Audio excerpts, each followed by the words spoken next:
नमस्कार मित्रों। पंडित अखिल शुक्ल में एक जय महाकाल आयुर्वेद, ये जो आपको बूटी दिखा रहा हूँ, इसमें नीचे देखिए, इसके बारे में ऐसा है विवरण कि ये नीचे इसका डंडी काली रहेगी, फन के समान इसका पत्ता रहेगा, एक ही पत्ता रहेगा और ये नर और मादा दो तरह के होते हैं।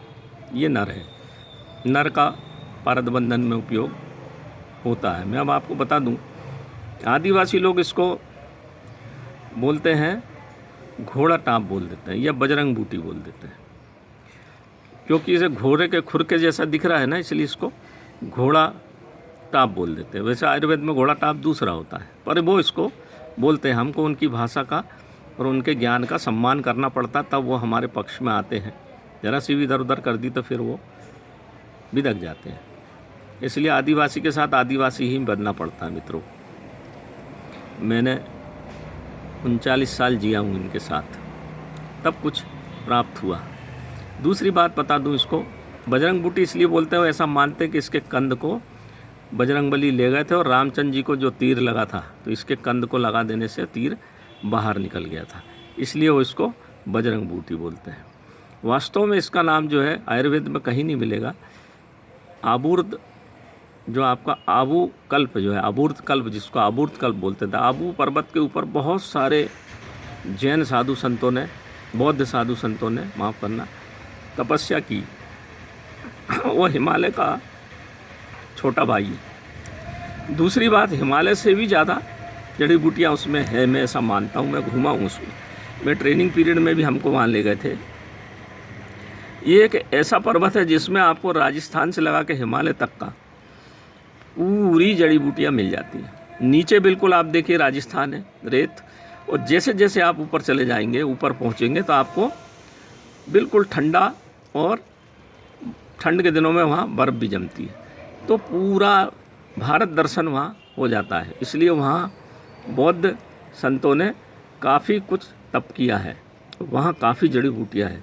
घूमेंगे आप तो सब पता चलता है, घर बैठेंगे तो फिर कुछ भी नहीं पता चलता है। वहाँ से ये मुझे उस लेख की कुछ चीज़ें प्राप्त हुई थी। 18 दिव्य औषधियों में इसका विवरण है। इसका नाम है महावीरवती, महावीर, इसलिए वो लोग बजरंग बूटी बोलते होंगे। हमसे ज़्यादा ज्ञानी है वो लोग, इसमें कोई दो मत नहीं। महावीरवती इसका नाम है। एक ही पत्ता होगा, नर मादा होंगे। मादा के ये बीच वाले भाग से एक फूल निकलेगा, नर में फूल नहीं आता।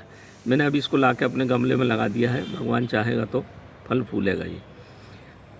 ये महावीरवती के नीचे एक कंद होता है, छोटा सा सफ़ेद, बिल्कुल शिवलिंग के जैसा सफ़ेद, ऊपर छिलका रहेगा, उसको निकाल देंगे तो सफ़ेद कंद रहेगा। जरा सा आप उसको छील देंगे तो पानी पानी निकलेगा, उसके अंदर मिलेगा कुछ नहीं। बहुत कायाकल्प है, ये कायाकल्प कंद है। मेरे खुद पुत्र को टाइफाइड हो गया था, तो मैंने उसको 10 कंद खिलाए, बिल्कुल ठीक स्वस्थ हो गया था। ये मेरे घर का प्रयोग है। ये बहुत काम की औषधि है पारद बंधन में मित्रों, बहुत ठंडी होती है। ये मैं आपको अभी बता भी देता हूँ। पहले तो ये देखिए आप, ये जो यहाँ पे पारा रखा हुआ है, ये पारा जो है 11 संस्कार से संस्कारित है। ये सफ़ेद है, ये 11 संस्कार से संस्कारित है।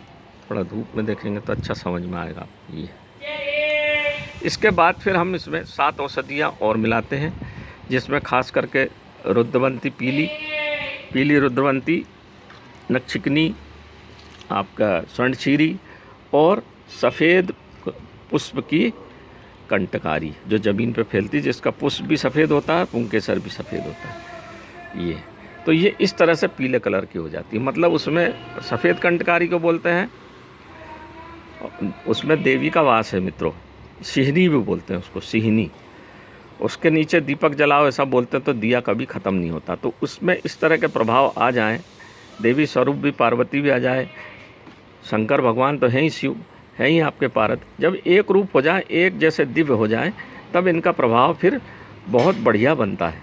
तो इसमें इस तरह दिव्य औषधियों को जब मिक्स किया जाता है, मिलाया जाता है, घोटा जाता है, तो प्रभाव उसमें अपने आप आते चले जाते हैं। आपने देखा होगा भगवान शिव का बड़ा गूढ़ स्वरूप है।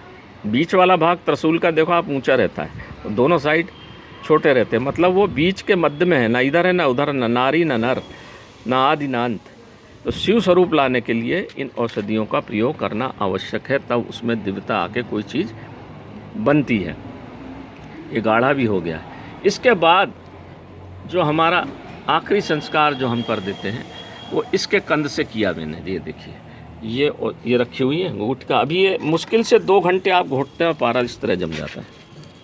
ये अगर शुद्ध हुआ पारा इस तरह से संस्कार, उसमें बहुत मेहनत लगती है मित्रों, 30-40 दिन लग जाते हैं। और ये देखिए, इसमें भी हल्का सा पीलापन आ गया है उसी औषधि का, और ये बिल्कुल गुटका बन गई। ये आज ही मैंने इसको बनाई। इसमें हालांकि मैंने जो पारा संस्कारित कर रखा था, सब सूर्य ग्रहण में सब कर रखा था, इसलिए कर लिया था कि फिर मौका मिलेगा नहीं, इसलिए मैंने बहुत सारा पारा तभी संस्कारित करके अपना रखा था।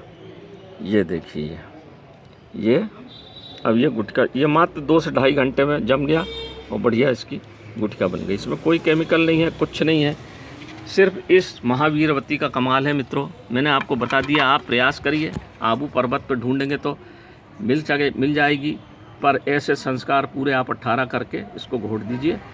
ये बिल्कुल मेरा विश्वास है, बिल्कुल मेरा दावा, मेरा किया हुआ है, बिल्कुल जमेगी, इसमें 2 मत नहीं। देखो मित्रों, किताबें जो होती है ना, किताब आपको रास्ता बताती है, ये रास्ते से जाओगे भैया तो आपको सब कुछ मिल जाएगा। बस तो